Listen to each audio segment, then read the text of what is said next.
Sejam todos bem-vindos. Estamos no primeiro simpósio internacional de terapia neural e odontologia multifocal, médico, veterinário e multidisciplinar. Hoje, 18 de abril de 2021, nós vamos para a nossa quinta palestra do dia, com o Dr. Marcelo Cavalcanti. O tema da palestra dele é avaliação radiológica, extrações odontológicas e câmbios de vida. Vou ler o currículo do Dr. Marcelo aqui resumido. Graduado em odontologia em 94 pelo Instituto Superior de Ciências, Letras e Artes de Três Corações, Minas Gerais. Pós-graduado em implantodontia pela Sociedade Brasileira de Implantodontia, Sobraimo, em 96, cirurgia e traumatologia bucomaxilofacial na ABO Belo Horizonte. Mestre em odontologia na área de cirurgia e traumatologia bucomaxilofacial pela Universidade Camilo Castelo Branco, Unicastelo, em 99, São Paulo. Membro do corpo clínico do Hospital Nossa Senhora da Saúde, em Diamantina, desde 95. Da Santa Casa de Caridade de Diamantina, desde 98. E de Santa Casa dos Montes Claros, desde 2003. Em Montes Claros, exerce há 21 anos a função de professor responsável pelas disciplinas de cirurgia do 4º, 5º, 6º e 9º períodos, no curso de odontologia da Universidade Estadual de Montes Claros, Unimontes, perito odonto legal ADD HOC, no Instituto Médico Legal, do posto da perícia integrada na 31ª Delegacia de Polícia de Diamantina, desde 2011, graduado em terapia neural e odontologia neurofocal em 2012, pelo Caminhos del Cura, Argentina, membro da Associação Brasileira de Hipnose desde 2003, membro da ABOS, Associação Brasileira de Ozonioterapia, desde 2014, disposto a aprender um pouco a cada dia, eternamente, com cada um de vocês. Muito bem-vindo, Marcelo, contigo a palavra agora. Muito obrigado a todos aí pela acolhida, né?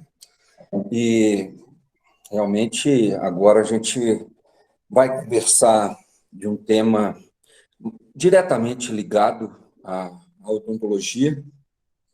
Antecipadamente peço desculpa aos veterinários presentes, porque eu não me senti capaz de falar nada em exodontia de animais, tá? A princípio, tentei me preparar de alguma forma, conhecer alguma forma, pedir ajuda a alguns amigos, mas não seria digno da minha parte falar algo que eu não faço. É muito triste para mim ver professores ensinar o que não fazem, né? Margarida, seja bem-vinda, você está precisando voltar realmente a Diamantina, né? Um abraço em você, nos seus irmãos.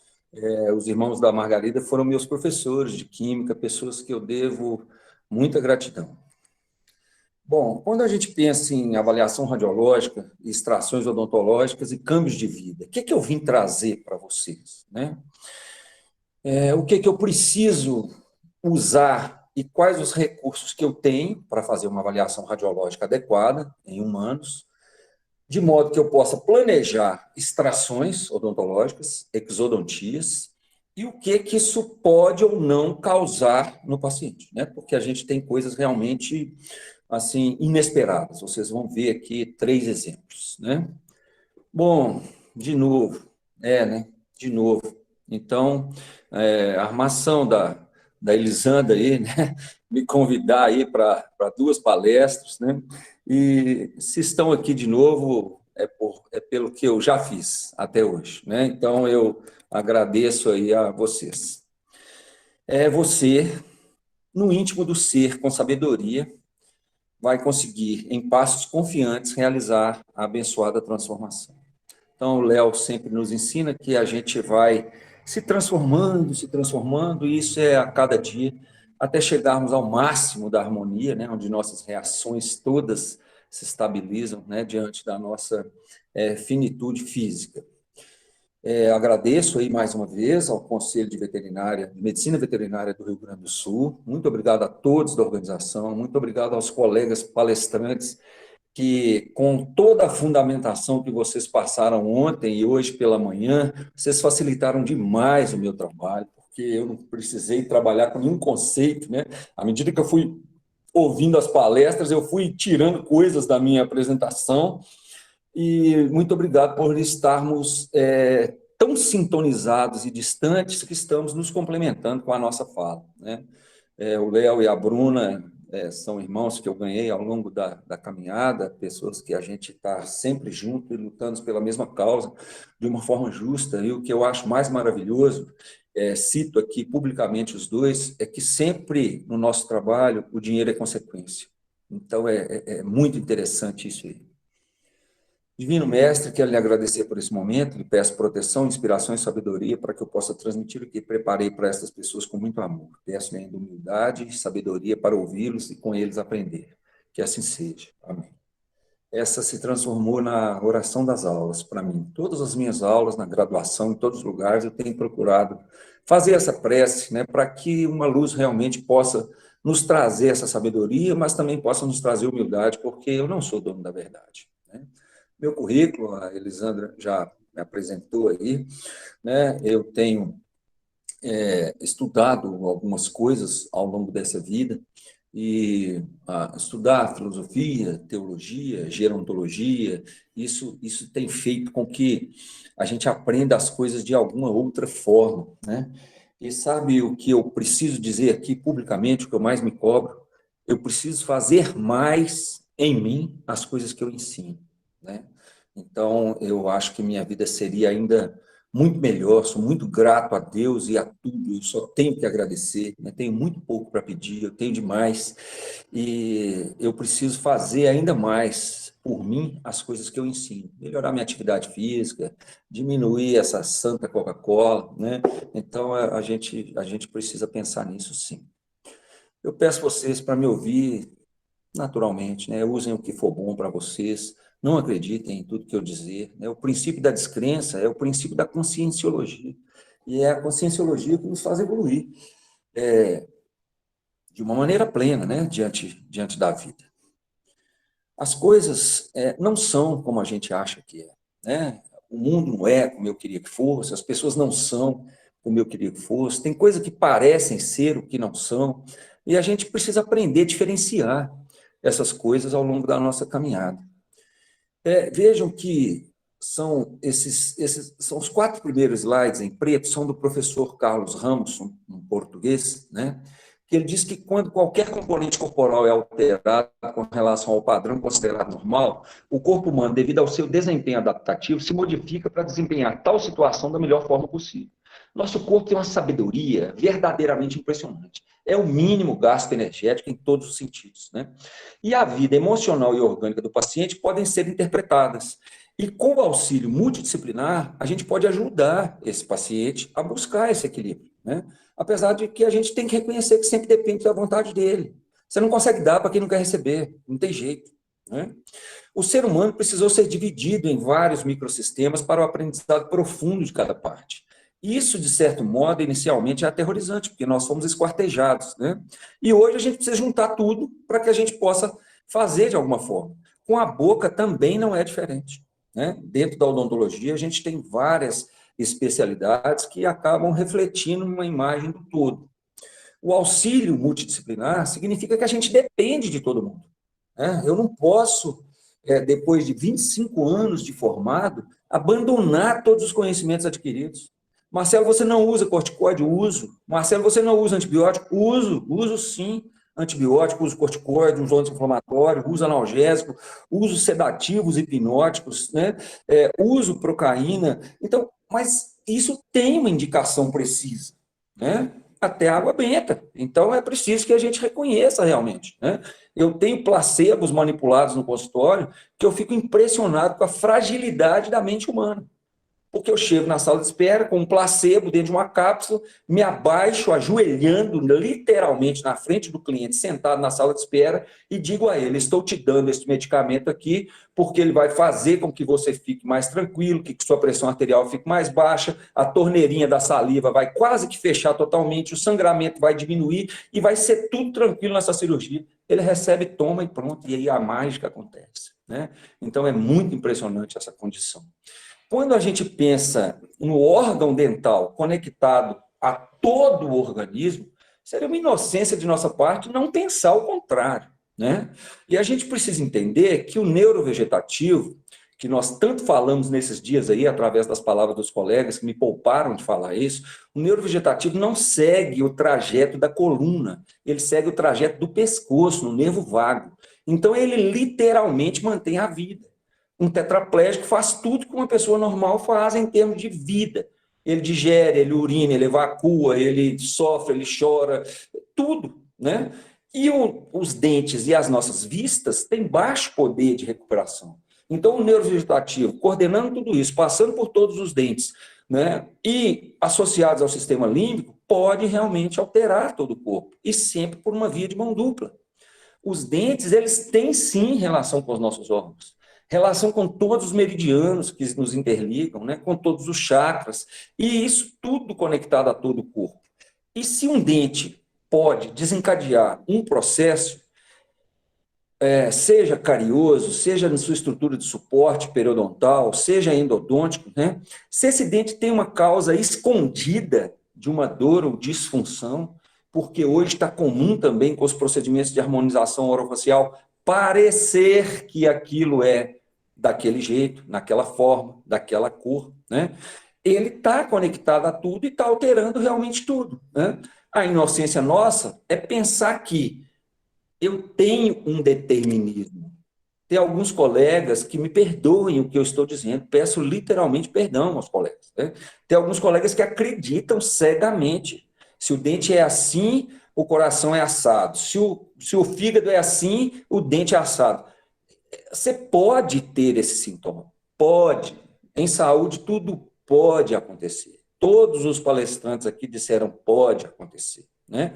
E a dor motivada por alguma lesão, ela pode não ter nada a ver com outro órgão, pode ser simplesmente uma higiene bucal, pode ser um trauma dental-alveolar, né, de um acidente em bicicleta, por exemplo, que está muito comum. Então, a gente precisa pensar nisso, né? E esses textos foram das aulas do professor Carlos Ramos. O que nós estamos vivendo hoje? A necessidade de substituir a verdade. E quando a necessidade substitui a verdade, o mal se torna banal, né? Porque tem gente que me procura, Marcelo, eu quero aplicar um botox. Para quê você quer fazer esse botox? Né? Qual que é a função? Onde que está a essência do que você quer parecer com essa substituição da verdade, né?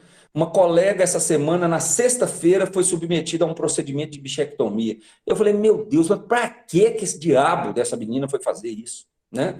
Então, a gente precisa pensar nisso, porque essa Hannah Arendt, ela foi uma filósofa alemã que ela juntava tudo. Ela juntava investigações, documentos filosóficos, políticos, históricos, biografias, obras literárias, ciência, né? O paciente não entende. Só eu fui no consultório do dentista, o dentista mandou eu ler um livro. Você vai ter que internar esse dentista. Na visão ortodoxa tem. Mas quem está me enxergando dentista? O cliente, né? Ele que está me enxergando dentista. E as pessoas nos enxergam com os olhos que elas têm, e não com os nossos olhos, né? Meu pai me enxerga filho, né? Então, a gente precisa pensar nisso. Quando a gente pensa na avaliação radiológica, isso avançou demais. O avanço hoje na imaginologia é uma coisa verdadeiramente impressionante. Mas precisamos pedir os exames adequados dentro da realidade do nosso cliente, dentro da necessidade daquele exame. Eu não posso, não devo e não quero pedir tomografia computadorizada para todos os meus pacientes. De maneira nenhuma, né? Eu não preciso disso. Eu vou gerar um gasto desnecessário.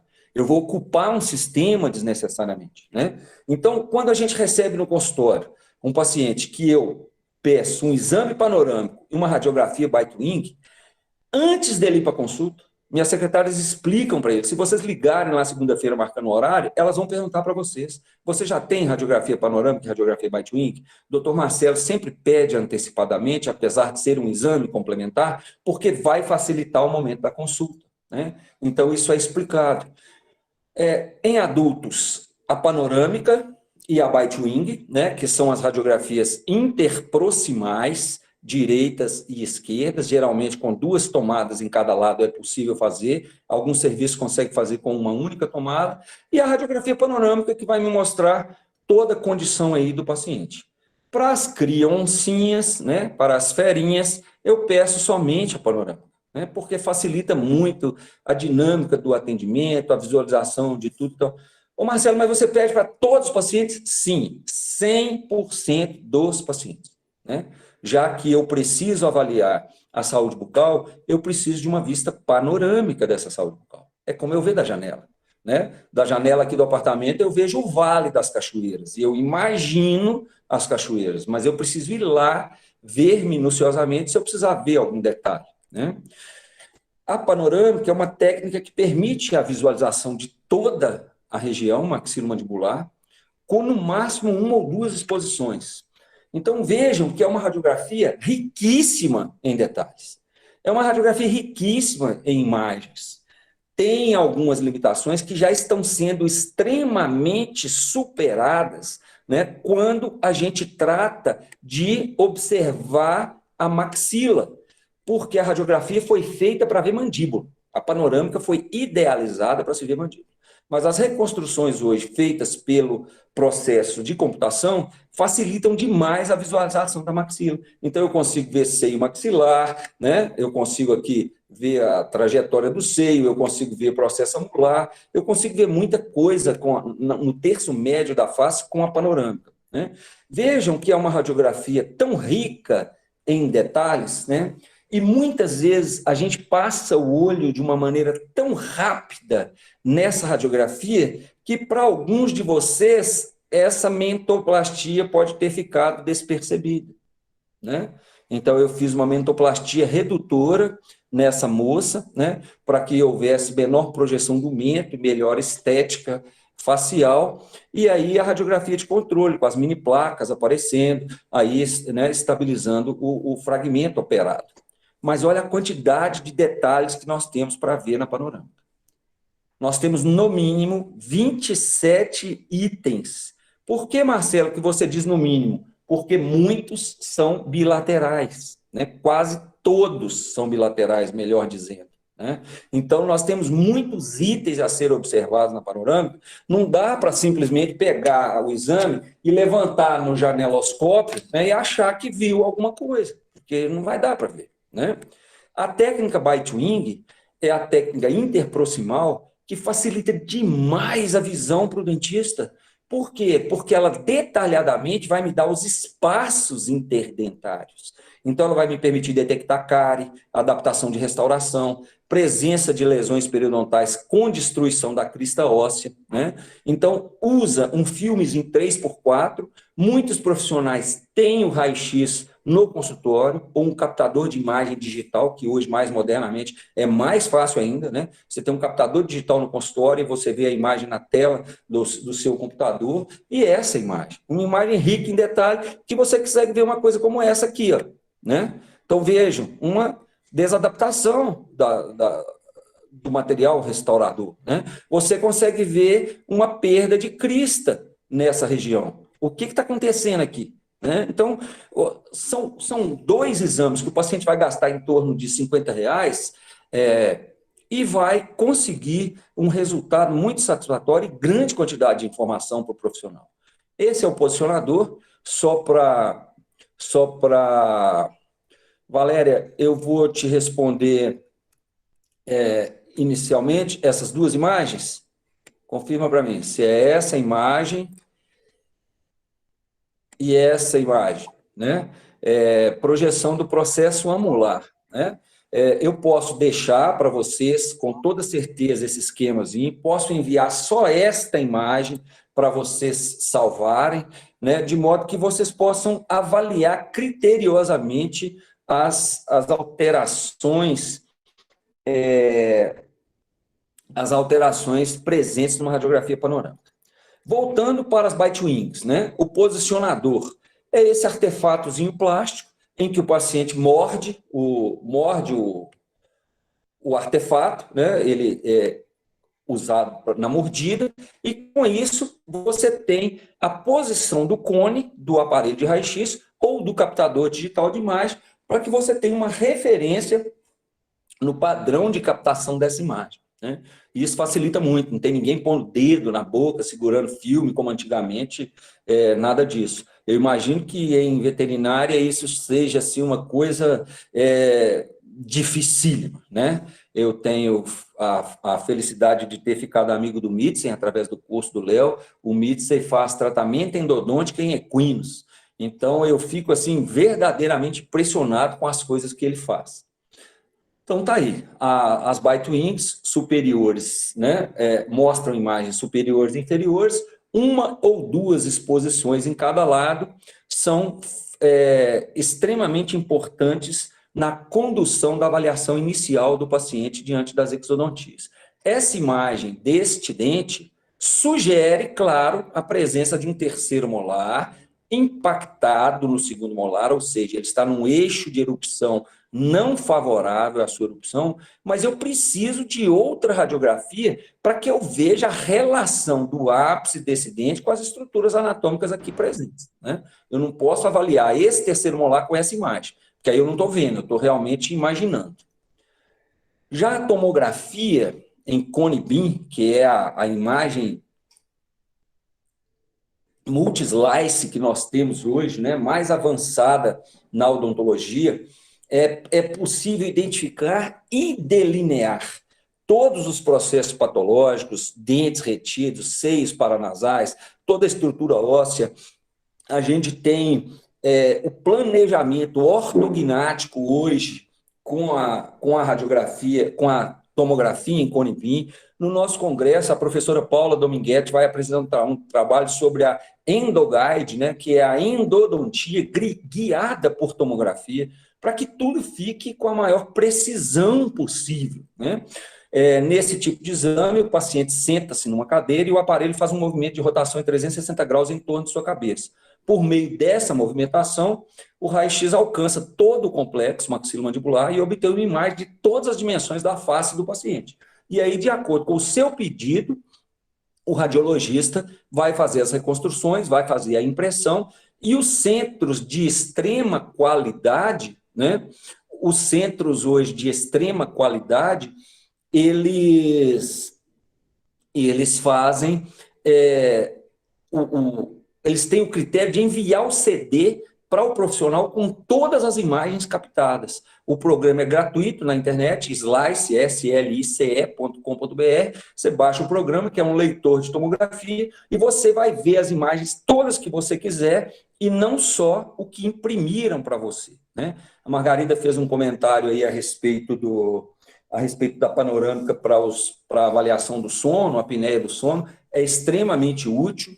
E eu sou cadastrado também, Margarida, na Biologix, que é um aparelhozinho semelhante a um oxímetro de pulso, em que ele faz toda a leitura e tem vários sensores de movimentação para que a gente faça a avaliação do sono do paciente, ele já emite um relatório, né? Então, é muito legal, né, a gente poder usar, e vi que você também usa o Biologix. Então, está aí a imagem do tomógrafo, né? As reconstruções produzidas pela tomografia. Isso aqui é uma visão da tela do notebook, o que aparece no slice. Então, essas linhas são totalmente modificáveis e você consegue visualizar esses cortes de 1 em 1 milímetro. Então, a riqueza de detalhes é muito grande. Eu tenho uma preocupação muito grande com algumas mensagens trazidas em cursos de terapia neural, quando você tem uma reação apical inflamatória, que muitas pessoas pensam que a avaliação apical inflamatória por alteração, que aquilo tudo é nico. Não é tudo que tem no periápice que é nico. Porque nós temos que lembrar que quando nós fizemos o tratamento endodôntico, teve uma amputação traumática de um plexo vásculo nervoso que nutria aquela raiz daquele dente. Então, o seu organismo tem que reagir. Para você afirmar que é uma necrose induzida, que é o nico, você tem que ter coleta daquele material e exame anatopatológico, porque pode não ser um nico, né? Pode ser um granuloma, pode ser um cisto, pode ser uma outra lesão até maligna, né? Então, não é tudo que é nico num periápice dentário. Então, está aí só para enriquecer para vocês, né? O corte axial de referência. as reconstruções coronais e a reconstrução 3D. E cada linha desta aqui, né, é um corte de 1 milímetro, e esse corte é reproduzido nessas imagens. Então, o corte número 0, número 1, número 2, número 3, número 4, conforme a área que você utilizou. Bom, extrações dentárias. Ninguém levanta de manhã, eu acredito, e fala assim, oh, gente, graças a Deus, vou lá no consultório de Marcelo hoje arrancar um dente. Eu acho que não tem essa pessoa que faz isso, né? E hoje, para que eu chegue ao procedimento cirúrgico, que é um ato técnico, né? O ato cirúrgico de exodontia, ele é técnico, ele é mecânico, né? Então, depois que você passou pela consulta, preparou o paciente todo adequadamente, ele tem que se entregar àquele ato. Porque se eu quiser fazer uma exodontia de alguém que não deixa, eu não consigo fazer essa exodontia.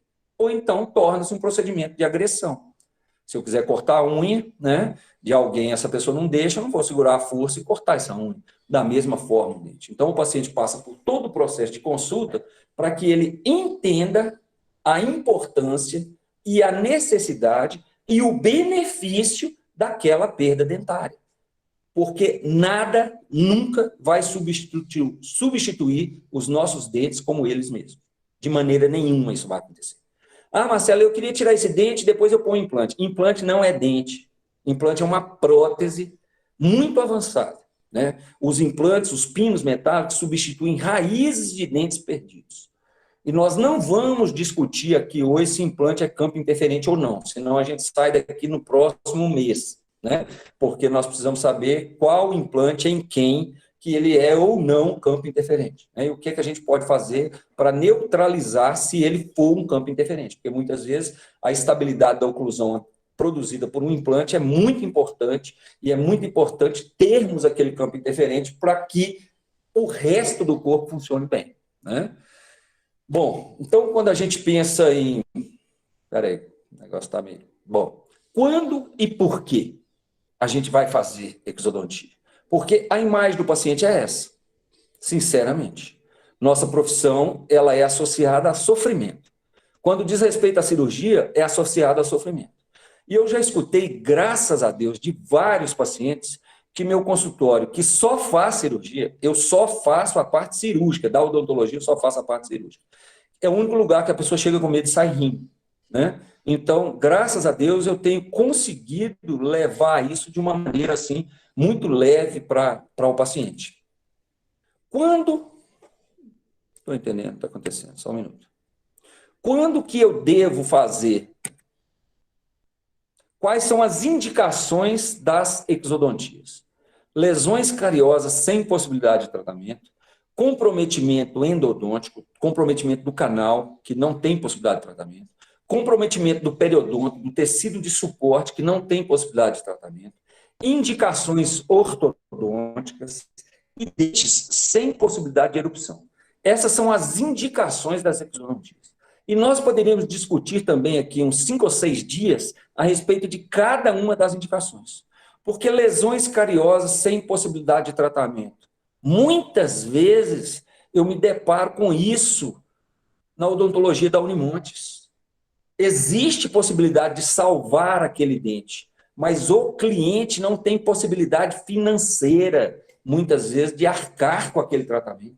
Então, o melhor para ele acaba sendo perder aquele dente em prol da vida, né, daquela pessoa, pelos riscos biológicos envolvidos naquele dente contaminado. Então, nós não vamos discutir isso aqui. Quais são as contraindicações? Sempre relativas a comprometimento sistêmico, né? Então, não quer dizer que eu não posso extrair um dente de um diabético, nem de um paciente que tem leucemia ou crises hemorrágicas, como síndrome de Vaux-Lebrun, de um paciente hipertenso, de uma paciente gestante, de um paciente hemofílico. Eu vou discutir qual paciente, que paciente, por que situação, como fazer, quando fazer esse paciente. Eu sei que deve ter gente aí com a língua coçando e com os dedos coçando para escrever aí, para saber se eu uso procaína antes da cirurgia, se eu uso procaína depois da cirurgia. Nós vamos falar disso, né? Porque muitas vezes nós já chegamos à conclusão, e eu e o Carlos Esquerdo sempre brincamos assim, não é a procaína, mas a procaína, né? Então a gente precisa pensar por esse aspecto. Quais são as indicações, as contraindicações relativas por comprometimento do local onde está o dente? História prévia de radioterapia, dentes com áreas de lesões tumorais, é um dos casos que eu vou mostrar para você aqui hoje, que me orgulha muito, muito, muito de ter desobedecido meu pai, com toda a experiência cirúrgica que ele tem. Vocês vão ver por que eu estou falando isso, né? Os casos de pericoronarite, inflamação do capuz pericoronário durante a erupção, processos infecciosos agudos, né? A gente sabe que para tratar a infecção, a gente precisa remover a causa. Mas para tratar qualquer infecção, eu preciso de antimicrobiano, preciso drenar o pus, né? Remover os neutrófilos mortos e então remover a causa, né? Então, a gente precisa pensar a respeito destes processos também infecciosos agudos, a idade do paciente, né? Tem paciente que não me permite determinados procedimentos, seja na mais tenra idade, seja em idades avançadas, e até em qualquer idade, né? Então, a gente precisa pensar nessa situação. Eu não sei se vocês sabem, né? Ronaldinho Fenômeno, ele tinha uma arcada dentária aterrorizante. Se pegarem as fotos dele do início de carreira no Cruzeiro, ele tinha uma arcada dentária aterrorizante. E ele foi adotado, literalmente adotado pelo Tacão, né? Doutor Eustáquio, em Belo Horizonte, e fez todo o tratamento dele. Sendo que ele mesmo relata em um depoimento dele que um dentista do posto de saúde queria remover os dentes dele para colocar uma prótese, porque ele ia perder aqueles dentes por doença atingível. Como que você pode afirmar isso para uma pessoa? Você não sabe quando a condição dela muda e que ela pode receber um tratamento. Até o muda financeiramente, porque fica parecendo que a gente tem que ter vergonha de falar de dinheiro, né? E não é assim. As exodontias dos terceiros molares. Todas as vezes que vocês pensarem em terapia neural, todas as vezes que vocês estiverem diante de um processo de alteração no paciente, em que esse paciente tiver alguma coisa que você não consegue identificar, tenha como suspeito os terceiros molares. Eles são realmente muito vilões, digamos assim, né? Muitas vezes eles são os diabinhos de asa que estão ali, né? Os sisos são sempre suspeitos, sempre, sempre, sempre suspeitos, né? É verdadeiramente impressionante a quantidade de memórias que esses dentes guardam, né? É impressionante também o poder que eles têm com células totipotente indiferenciadas, células tronco, né? Para que possam ser utilizadas em desenvolvimento em outras áreas. Então, a gente deve sempre pensar nos terceiros molares como dentes suspeitos. O Instituto Nacional de Saúde, desde 1979, ele dá algumas diretrizes em quando extrair os terceiros molares. Quando tiver evidência de hipertrofia, de cistos ou tumores no folículo dental, quando tiver episódios repetidos de pericoronarite, lesões cariosas irreversíveis, defeito periodontal causado na face distal do segundo molar, lesão cariosa destruindo o segundo molar com relação ao terceiro, quando você quer reduzir o risco de sequelas, morbidez cirúrgicas envolvendo os dentes adjacentes, né? Então é sempre bom extrair os terceiros molares, e para melhorar a saúde bucal em pacientes jovens que completaram seu crescimento. Olha, é impressionante o equilíbrio biodinâmico que os pacientes apresentam após a extração dos terceiros molares. A gente precisa repensar essa condição, mas tem um alerta. É importante verificar a área cirúrgica, a técnica cirúrgica, como isso foi feito, por quem isso foi feito, porque, de repente, a área da cicatriz torna-se um campo interferente muito maior do que, né, muito maior do que a presença daquele dente ali. Linderholm, em 2004, estabeleceu um consenso, então, para decidir quando que se extrai os terceiros molares dos pacientes. A idade do cliente, o ângulo formado entre o eixo do dente e o plano oclusal, a gente já consegue decidir, são as classificações de Pio e Gregory e de Winter, né? A posição eruptiva desse dente, a condição de higiene bucal do paciente, o índice periodontal e o índice de cárie, e além das indicações acima, eu uso a perda energética pelo bidode. paciente teve perda energética com o teste do Bidort nos terceiros molares, eu vou extrair esses terceiros molares, por melhor condição que ele tenha naquela condição bucal. Agora, por que eu digo, né? E aí eu vou usar uma falazinha da minha mãe, modéstia às favas, né? Por que eu digo eu vou extrair os terceiros molares? Porque nós não conseguimos determinar a relação do risco e o benefício desse procedimento, porque isso envolve a habilidade do cirurgião. Eu tenho certeza, Marcelo, tenho certeza absoluta que os terceiros molares, os 4 terceiros molares, depois que o paciente passou por mim pela consulta, depois que eu fiz os tratamentos pré-operatórios e condicionamentos adequados, quando eu chegar no ato cirúrgico para tirar os terceiros molares, eles podem estar onde é que eles estiverem dentro da boca, que com 50 minutos eles vão estar na gaze. Eu garanto para qualquer paciente que eu vou gastar 40 minutos, 45, 50, no máximo, para tirar os 4 terceiros molares do paciente, da hora que ele senta na cadeira até a hora que ele levanta. Porque isso é técnica.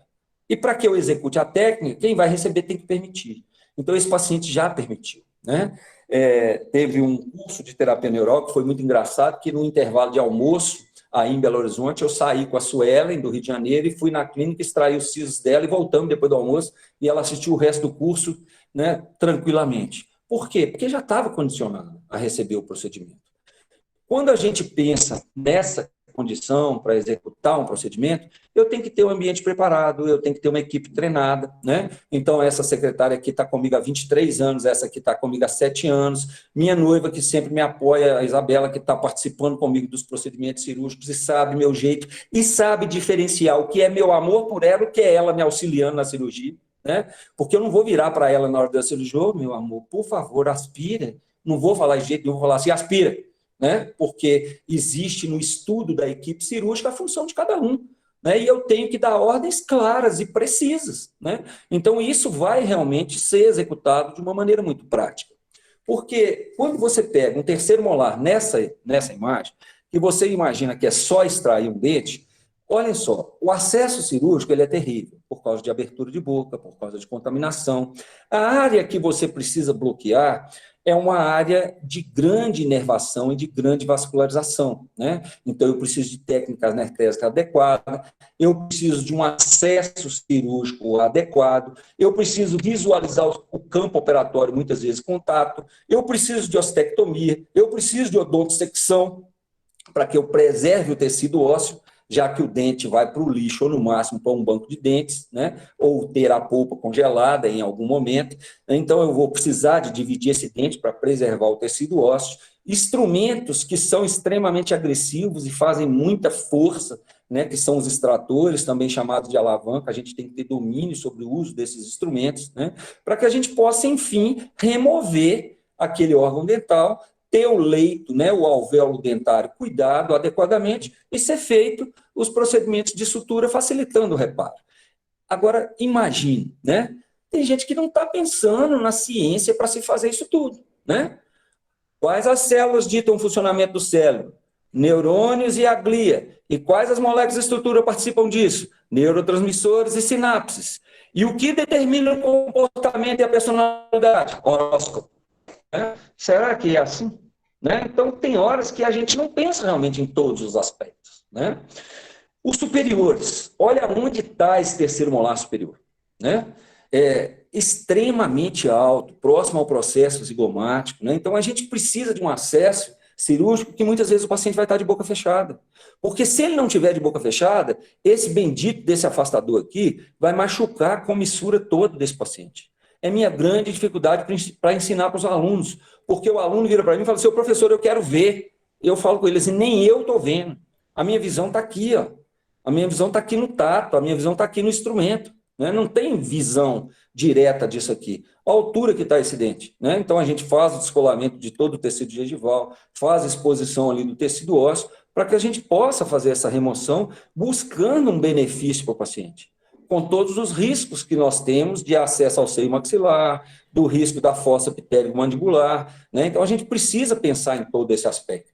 Só que, infelizmente, nós aceitamos algumas dominações da nossa mente, né? A gente vai lá e compra Listerine sem álcool, remove 99% dos micro-organismos que causam a placa bacteriana. Então, eu não preciso escovar. Para que eu preciso escovar?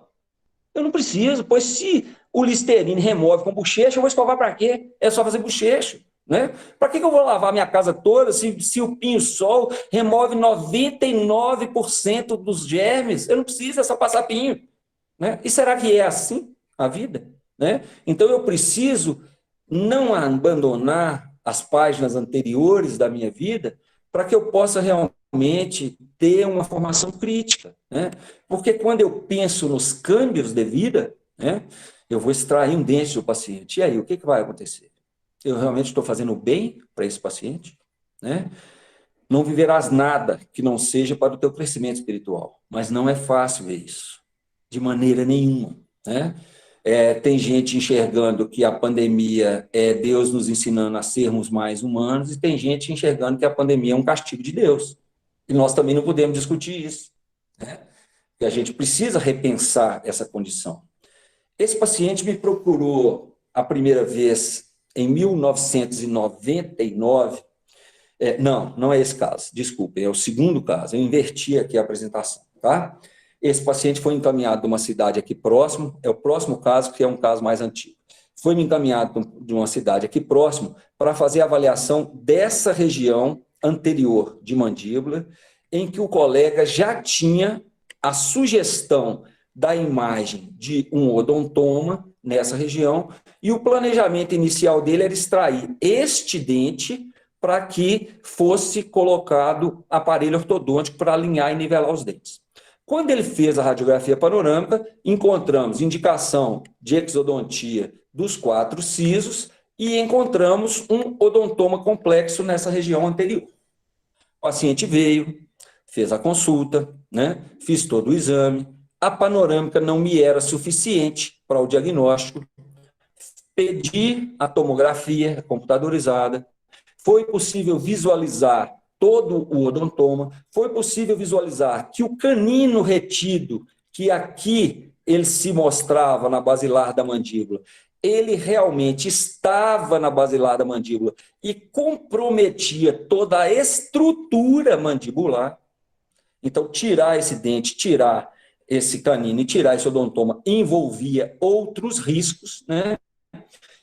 Eu cobrei muitíssimo bem para fazer esse procedimento, então todo o esclarecimento está aqui, eu cobrei R$ 15.000 para fazer esse procedimento, então tudo eu entrego por escrito para o paciente, e está aí o pós-operatório desse paciente imediato, com o quê? Mandíbula fraturada, mini placas e parafusos instalados no ato cirúrgico, aparelho de Ehrlich bloqueando esse paciente 45 dias.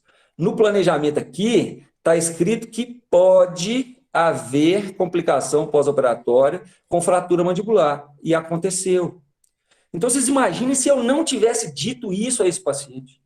Não, você pode vir que eu vou extrair seus dentes, não sei o que, tal, pronto, acabou. O paciente saiu bloqueado, né? 45 dias de boca fechada, dieta pastosa ou líquida, orientada pela doutora Lídia. Então, está aqui toda a sugestão de dieta para o paciente, toda a orientação de dieta para o paciente para o pós-operatório, né? E na evolução do paciente está aqui escrito: retorno após 1 ano para a exodontia do canino via extrabucal. Então, depois de 1 ano, eu vou operar esse paciente de novo, né? Ok, Alice, para extrair esse dente remanescente por via extrabucal. Então, as coisas não são assim tão simples, né? Da gente planejar adequadamente. E se você não esclarece isso para o seu paciente, né? Eu gosto muito mais de caminhão e de avião do que de cirurgia. Vocês podem ter certeza absoluta disso, né? Então, é preciso trabalhar de uma maneira muito clara. Essa moça foi minha teimosia com meu pai. Essa aí foi, né? Uma paciente dele, está aqui, né? Dr. Márcio Gonçalves, data de nascimento da paciente 12/9/2000, idade 19 anos e 1 mês. Meu pai me chamou no consultório dele e falou comigo assim: meu filho, estou te chamando aqui para você me ajudar a planejar a gente fazer a hemimandibulectomia desta moça e colocar uma placa de reconstrução com a presença do côndilo artificial metálico. Vou te mostrar a radiografia da moça. Quando ele me mostrou a moça, eu não sou melhor do que ninguém, eu canso de me afirmar isso. Mas eu só proponho fazer para os meus clientes o que eu posso fazer para os meus pais ou para os meus filhos. Então, nessa hora, eu pego todos os pacientes, independente da idade, e visualizo meus 2 filhos e visualizo meus pais. Eu posso fazer para eles esse tratamento que eu estou propondo? Não, não posso. Eu não ia remover meia mandíbula dessa moça e colocar uma placa de reconstrução aí para poder remover esta lesão aqui, intraóssea, em mandíbula, que comprometia toda a mandíbula dessa moça, e para completar ainda tinha um bendito, um terceiro molar na basilar. E eu falei com meu pai na frente dela, falei assim, não conte comigo para fazer isso, eu não concordo em fazer isso desse jeito. Ele ficou super nervoso, que eu falei isso na frente da paciente, e falou comigo assim, então a partir de agora você assume o caso e faz o que você quiser. Né? Ele falou isso na presença dela e dos pais que estavam acompanhando essa moça. Então tá aí, né? Eu fiz a cirurgia com anestesia local, eu abri a mandíbula dela, não é objetivo aqui mostrar a técnica cirúrgica, mas eu tenho tudo documentado, num outro momento posso mostrar.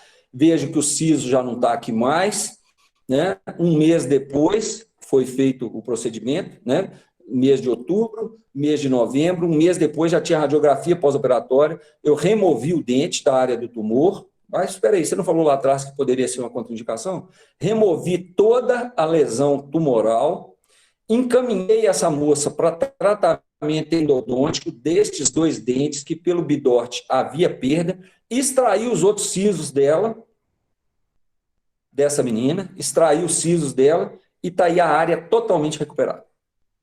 Totalmente recuperada. Né? Então, foi um acompanhamento que eu falei com ela, você vai ter que vir aqui toda semana, independente de onde você estiver. Ela mora numa cidade próxima. Durante tantos meses, você vai vir aqui toda semana. Então, eu fiz a aplicação de ozônio, fiz a aplicação de procaína nessa área, fui fazendo todo o acompanhamento, ela está orientada a me procurar diante de qualquer alteração, eu faço o controle dela uma vez por mês, nos primeiros 6 meses, e agora estou vendo essa moça uma vez a cada 6 meses, mas vejam que a última radiografia agora, 15/3/2021, a área toda recuperada e uma discreta osteólise nessa região. Né? Então, vejam o que era, né, e o que nós conseguimos. Com que cara eu olharia para os meus filhos se eu tivesse tirado meia mandíbula dessa moça? Se eu tivesse cobrado dela aí 40, 50 mil reais para fazer esse procedimento com a placa de reconstrução e tivesse realmente apresentando para vocês aqui uma peça cirúrgica que eu removi, né? Fiz, Margarida, fiz sim. A biópsia da peça cirúrgica é uma rotina no meu serviço, foi ótimo você ter perguntado.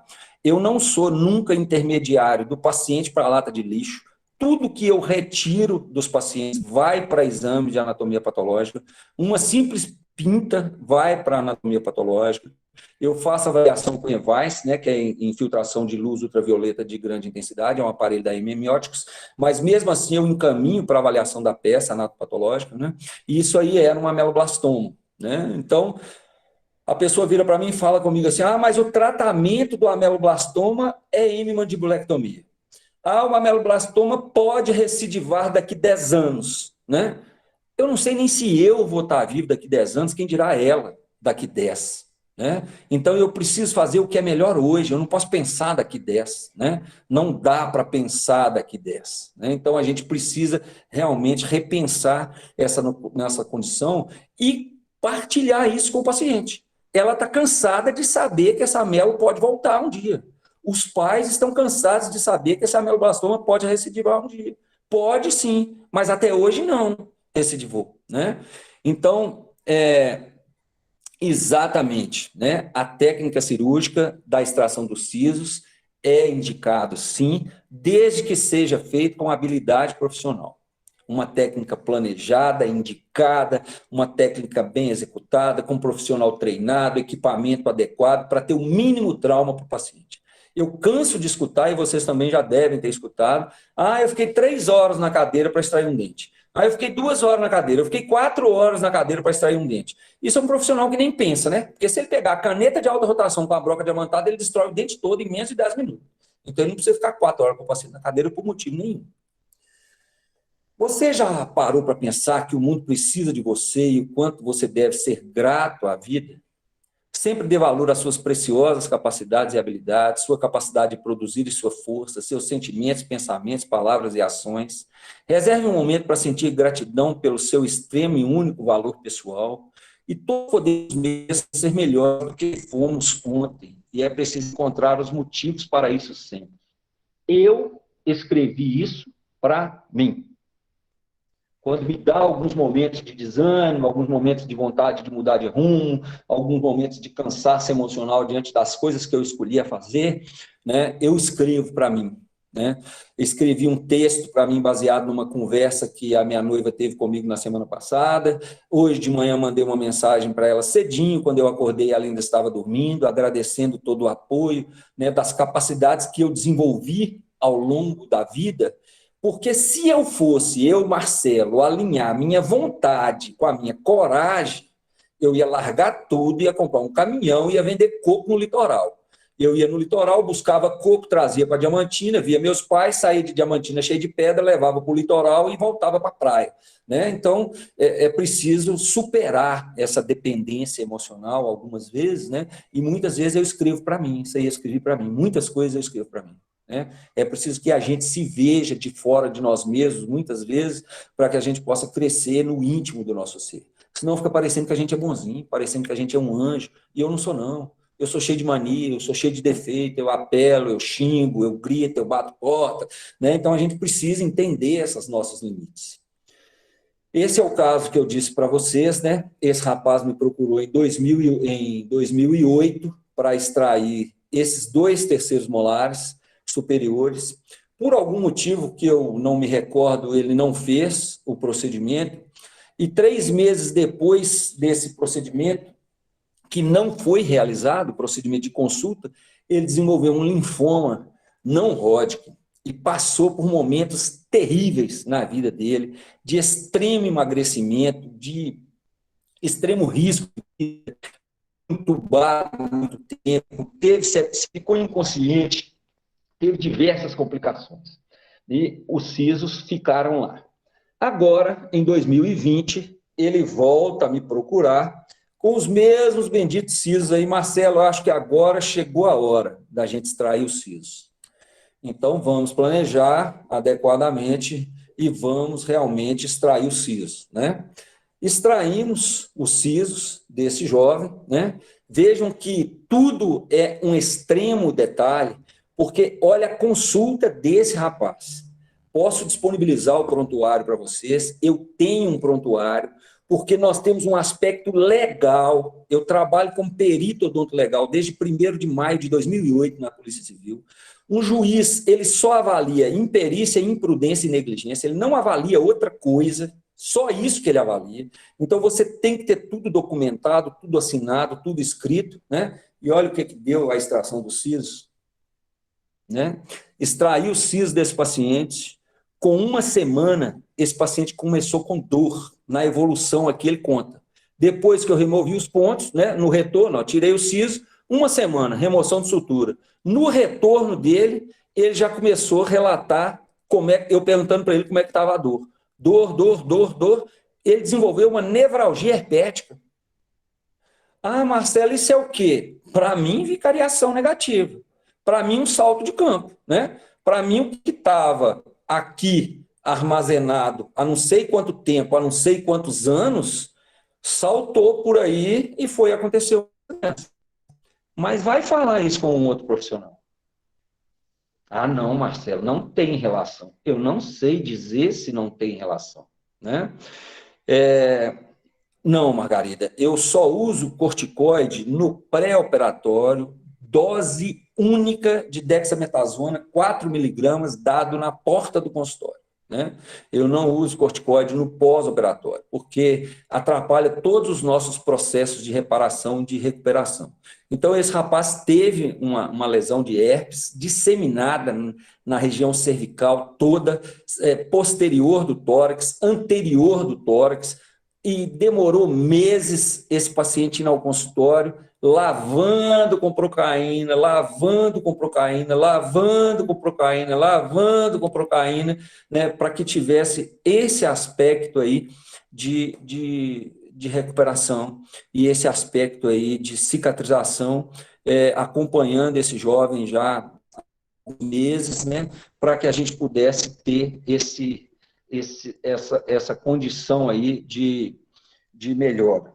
Então, qual é a mensagem que eu trago para vocês? Avaliação radiológica de quem? Extração de quem? O que vai acontecer com o procedimento cirúrgico? Não sei, né? Então, é preciso realmente entender, né, que quando você mexeu ali naquela área superior, posterior, algum meridiano extremamente importante tinha conexões ali naquela área e você foi o gatilho para que aquilo realmente exonerasse, para que aquilo realmente se curasse, né? E onde que entra a terapia neural aí nessa condição? No meu modo de ver, em tudo. Porque eu abordo o paciente com todos os princípios da história de vida. Eu conduzo o paciente com todos os princípios da terapia neural e preparado para o que pode acontecer ou não, como disse hoje a nossa colega pela manhã. E acolho todos os meus pacientes e dou todo o suporte através de uma equipe multidisciplinar, né? Então, eu preciso de apoio médico, eu preciso de apoio do dermatologista, a doutora Tatiane me deu todo o apoio nesse paciente, acompanhou esse paciente. Queria desbridar, eu não concordei, não vão desbridar, vão deixar o processo evoluir, né?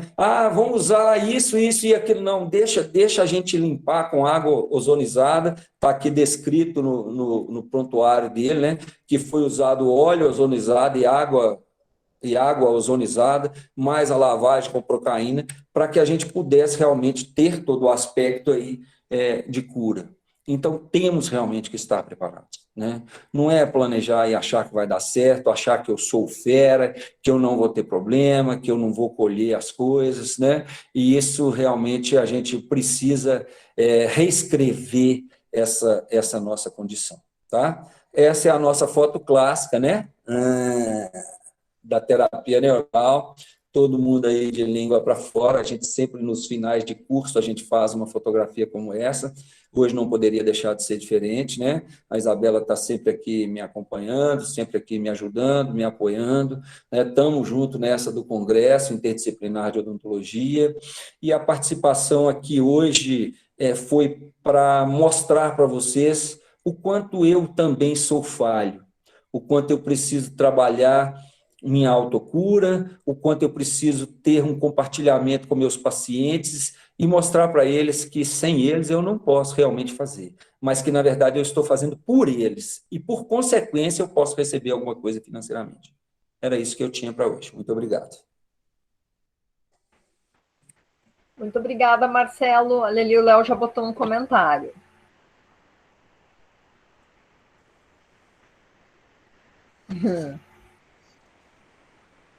Muitas vezes, sabe, essa mente aprisionada em alguns pensamentos ortodoxos faz com que as coisas se tornem, muitas vezes, muito mais difíceis, né? E isso faz com que a gente crie um limite que, na verdade, é para nós mesmos, né? Eu não posso caminhar pela vida criando uma cerca que eu fico preso dentro. Não dá para evoluir dessa maneira, tá? Muito obrigado.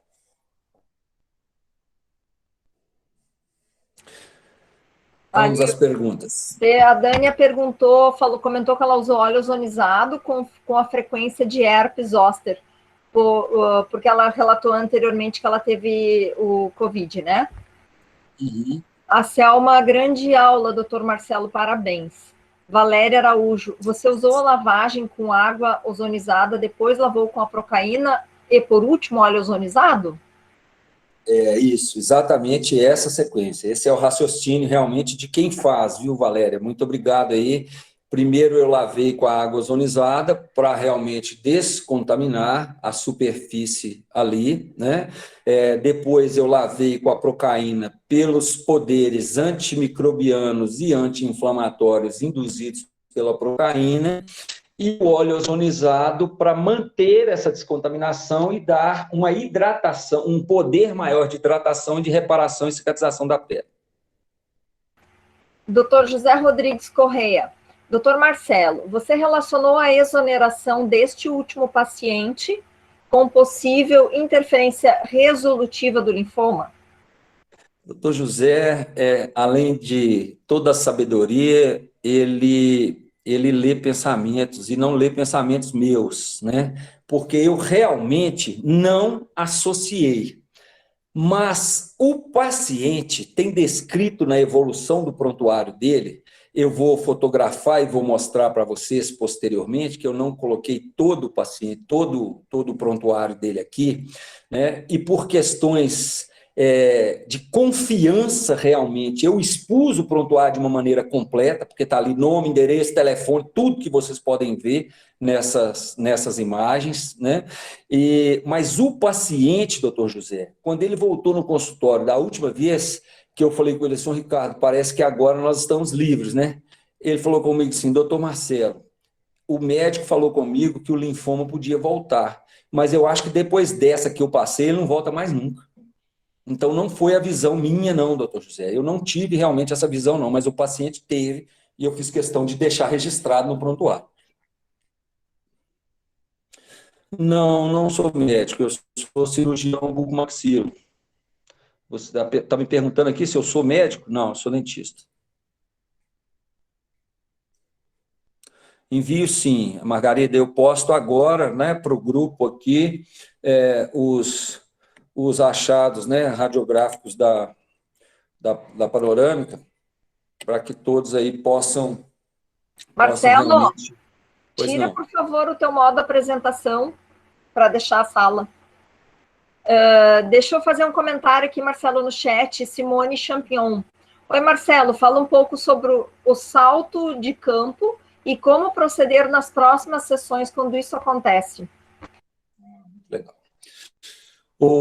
Simone, eu te agradeço aí a pergunta, né? Quando a gente tem toda a abordagem da terapia neural, a gente precisa raciocinar assim, muito rápido e superficialmente, que nosso corpo trabalha com processos exonerativos. Nosso corpo trabalha colocando para fora. Na grande maioria das vezes, de cima para baixo e sempre de dentro para fora, né? E aí, muitas vezes, quando você não consegue remover totalmente o campo interferente, ou de alguma forma o seu procedimento não conseguiu neutralizar todo o processo de agressão, acontece o que a gente chama em terapia neural de salto de campo, né? Eu tinha uma dor de cabeça muito grande, fui lá no doutor José, fiz a aplicação e sarou minha dor de cabeça, mas a partir de então eu fiquei numa lerdeza, eu fiquei calmo, né? E aí nós vamos ter as vicariações nesse salto de campo, tanto positivas quanto negativas. Então, às vezes, o salto de campo pode produzir algo pior também. Então, eu tinha uma dor de cabeça e agora eu tenho uma dor no quadril que eu não consigo andar mais. Eu extraí esse siso, que realmente eu precisava ter extraído há muitos anos atrás, e foi uma outra pergunta do paciente, será que é porque eu não ter extraído o siso em 2008, eu tive o linfoma em 2010? E eu falo com ele, não sei, mas acolha todo esse processo, né, de modo que isso esteja lhe trazendo algum aprendizado de alguma forma, né? Isso é que eu prefiro pensar para o paciente. Então, o salto de campo é isso, né? Você ter uma condição que você trata e aparece outra depois daquele tratamento. Sim, se relaciona, Betânia, com as camadas de cebola. Muitas vezes a essência, né? A essência, realmente, o íntimo, né? Está aí para que a gente possa entender, ou aprender, ou buscar, sei lá, que termo a gente usa. Podemos encerrar, então? Marcelo, agradeço, né, pela palestra, em nome da Comissão de Medicina Veterinária Integrativa, em nome do CRMVRS. Muito obrigada, muito esclarecedora mesmo a palestra. Eu que agradeço, grande abraço a todos aí. Dani, levanta dessa rede, para de causar inveja em pobres mortais. Um abraço a todos aí. Natália, por favor, pode encerrar a nossa apresentação.